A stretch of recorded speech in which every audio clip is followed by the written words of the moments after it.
So, now this PIR we can also use this to get the peptide match.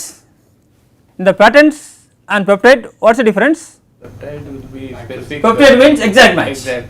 Right. For example, some peptides tend to aggregate. Right. So, even if you make a small change, one residue change, the character will change. In this case, you require the exact match. For example, if you have AITCV, this is yes, but if you get AICCV, this is not. So, if this is the case, we need to find exact match. So, here you can do the peptide match. So, you give the peptides and exactly you can match. In the pattern search, you can write in this way AI star CV. This you can include this and this, but in the case of peptide match, this is okay, but this is not okay. So, for example, if you give any specific peptides and you search right in this any database, and if you see these are the proteins which we have exactly the same peptides. For example, if you are interested to find the peptides which aggregate, right. So, you can give the peptides and check all the sequences and see which sequences contain that particular region, and are there any similarities, right, or differences, you can do the analysis, right. You can do a lot of projects on this aspect. Then once this is done, then we can also construct some type of matrices, right, because we discussed about some motifs and discussed about some patterns and discussed about exact match. If you look into different sequences, and then we can try to develop some sort of matrices. Earlier we discussed about multiple sequence alignment and conservation score. What is multiple sequence alignment? Aligning 3 or more sequences, right. If you have 3 or more sequences, you align together, right, and finally you find an alignment. How to use the alignment for conservation? Find the residue. As you can see the residues which occur the same position in different sequences, right. Based on that we can calculate the conservation score and see which residues are conserved. So, here the PSSM, this is the position specific scoring matrices. This also provides your patterns which are inherent in the multiple sequence alignment in homologous sequences. How to do this I will explain now. If you have multiple sequence alignment, you can see whether you can find any inherent patterns. So, how to do this? The basic idea is to match the query sequences, right, against the database sequences in the alignment table and give that high weightage to the conserved position, with high weightage for the positions which are highly conserved than their variable. Then you can see some type of matrices. This will tell you, okay, for example, position number 15 alanine is present, what is the probability of having alanine at position number 15? This is fine or not? If it is good, then you can exactly match, right. Then for the many prediction algorithms they use, okay, they construct a matrix, then if you can sequence and see what is the probability of particular residue at particular position. If this is the case, that can be a part of helix, right. We can use this matrix for many prediction algorithms. How to obtain these profiles? So, these profiles we can obtain with a set of probability scores. For each amino acid in a protein we have a probability score to be for the particular position during the alignment. So, in this case, what are the various applications compared with other measures, for example, conservation and all. So, it gets greater accuracy when you align the different distant related sequences, and the conservation patterns also facilitate the identification of the homologous sequences, because we have the high score in the case of the homologous sequences, and you can see the patterns which are useful to classifying the subfamilies within a set of homologous sequences. Then if you look into the various secondary structure prediction algorithms, or prediction the accessibility, or predicting the binding sites, different prediction algorithms, they are reliable if they have the multiple sequence alignment rather than a single sequence. Getting a single sequence, they can construct profiles, right, like hydrophobicity profiles, right, or you can get the propensities. Rather than single sequence, if you use multiple sequence alignment, right, I will discuss in the next classes when we discuss about the secondary structure prediction, you can get that the prediction results are more reliable than using just a single sequence.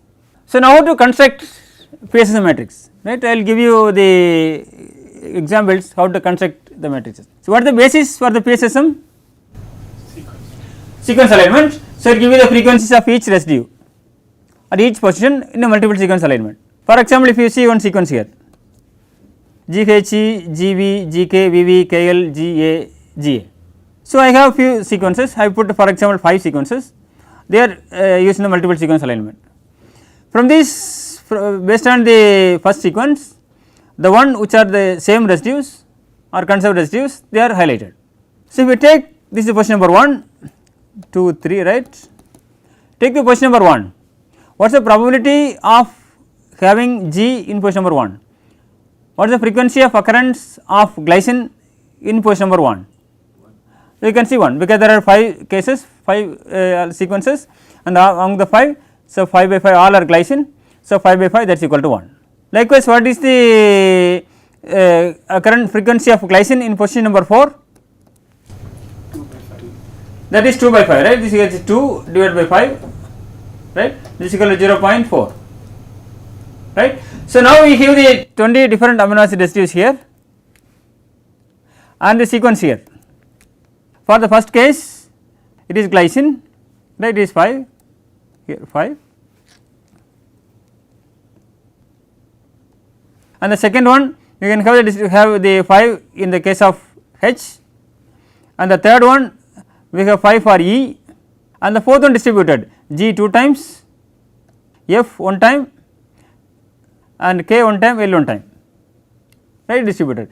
So, now if you have the number of sequences and make the matrix, several cases the numbers are 0. If you see, there are many zeros. In the case of zeros, they add few numbers, right, add a number. This is called a pseudo count, right, to avoid these zeros, right, because when you take the logarithmic. So, what they do, for example, if you take the amino acid sequence, what is the probability of each residue to be in a particular position?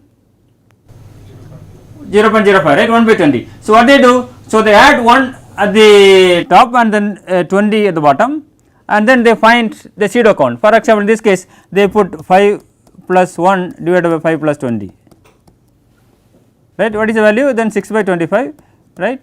So, we get the number 0.24, and then this is the one f dash I j. Then they normalize with this q I. Q is the expected frequency of a residue I at a particular position, right, in a random sequence. They got several sequences, right. Then what is the expected frequency of a particular residue I at a particular position, because all the residues are not randomly distributed in amino acid sequences. If all residues are randomly distributed, all the sequence, whatever the sequence you take, each residue should have 0.05, but it is not the case, right. I showed the data from the UniProt.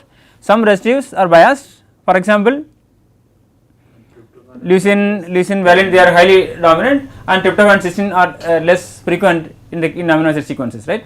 So, now if you take any sequence, what is the random sequences, what is the frequency, they divide the qi, then take the logarithmic, that will give a score. Like the PSSM, there is another matrix that is called weight matrix. This is also frequently used in the prediction algorithms. How to get the weight matrix?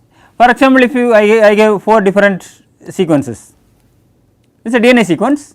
So, first we construct the matrix for the occurrence of each nucleotide at different positions. So, how many positions? 6 positions, right, 1, 2, 3, 4, 5, 6. How many sequences? 4 sequences, right. So, I can put first A, right, all the 4 sequences have A, second one 3 Gs and 1 A, and the third one 1 T and 3 Gs, right. We can fill this matrix based on the sequence alignment. Then you convert this into score, into weight matrix. If you look into this alignment, you can see consensus here is A, right, this is G, because this is 3 times, here will G 3 times, here G 2 times, here or everything has equal probability. So, they put N, this is how they put this consensus here. So, here also they make a pseudo count. So, they add the probability, right. For example, if you have one more sequence, now there is 4 sequence, if you add one more sequence here, what is the probability of having A at this particular position?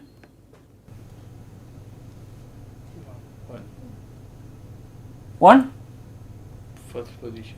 1. Yeah, for example, if you add any sequence here, this is sequence 4, now I put sequence 5. I can write anything here, right. What is the probability of having A in this position? 1 by 4, because it can be A, it could be T or C or G. So, probability of having A is 0.25. In the case of protein sequences, if you have several sequences and if you add 1, then the probability is 1 by 20, right. So, here this is a pi. So, this is equal to 0.25 in the case of DNA, that is 1 by 4, and this is equal to 1 by 20 for the case of amino acids. So, now they use Nij, right, here Nij equal to 4 plus the probability. If you add one more, what is the probability of having that nucleotide? This is 0.25 divided by, now the number of sequence will be added to 1, 4 plus 1.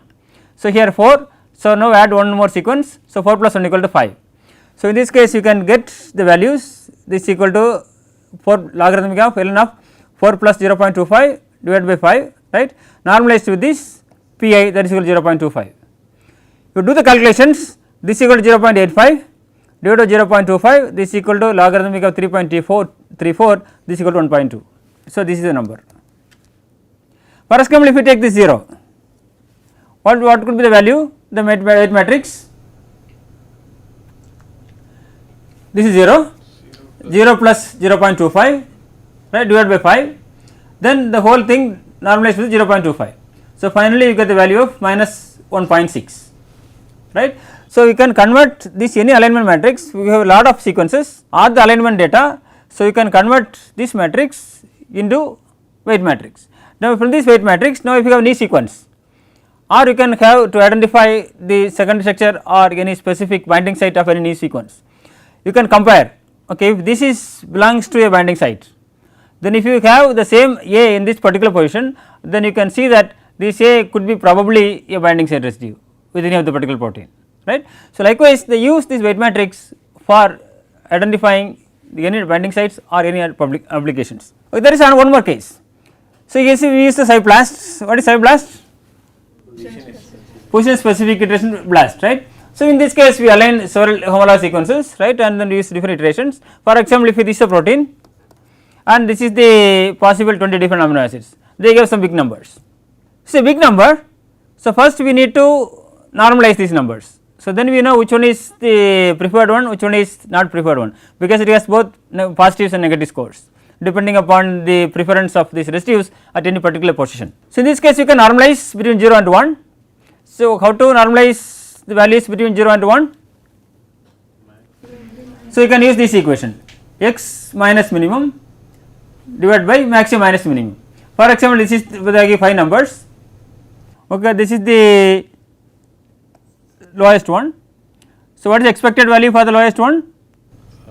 0, right. If we use this equation, right, 1 minus 1 divided by 9 minus 1, this is equal to 0 by 8, that is equal to 0. So, that is fine, right. So, if you have the highest one, right, what is the expected value?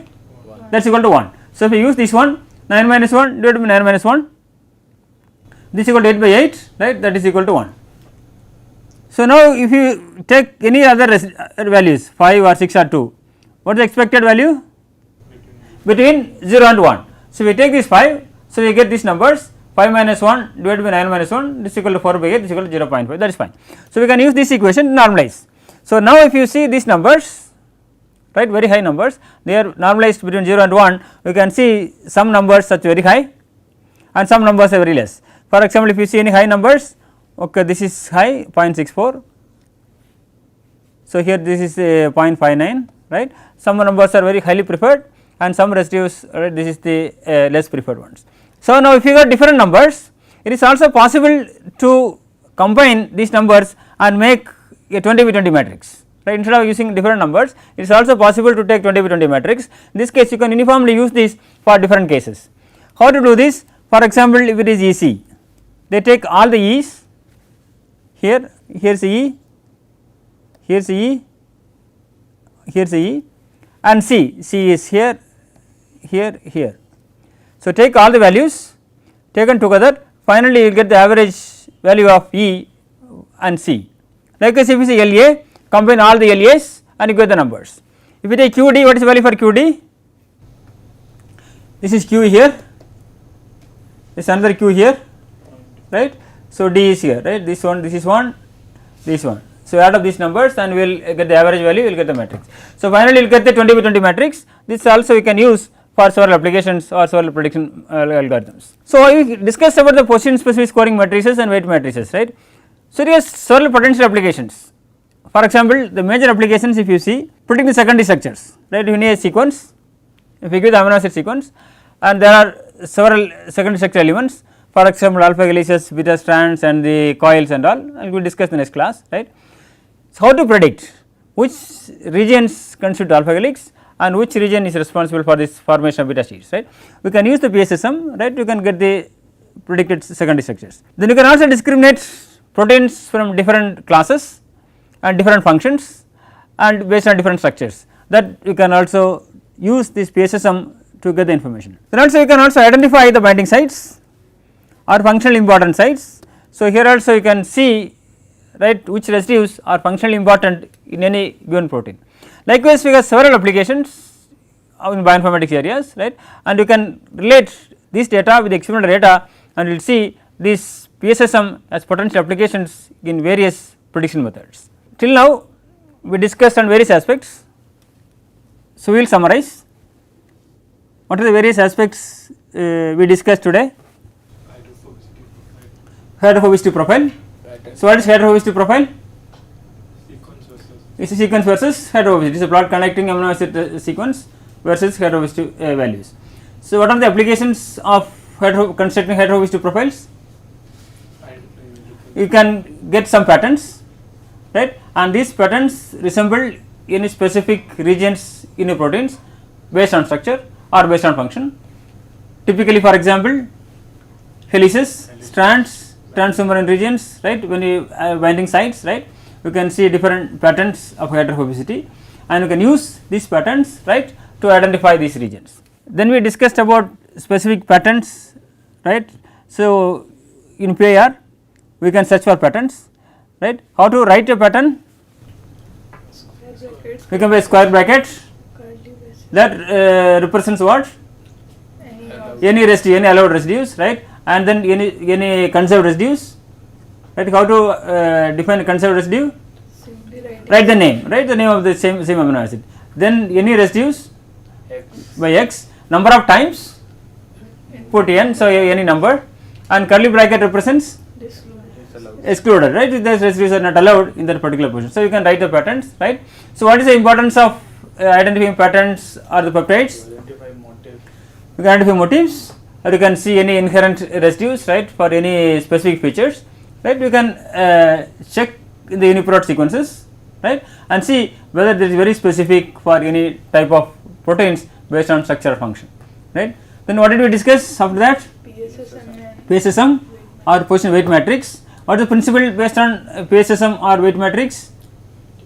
Positional conservation. Positional conservation, right, it will give you the positional conservation, right, for that multiple sequence alignment.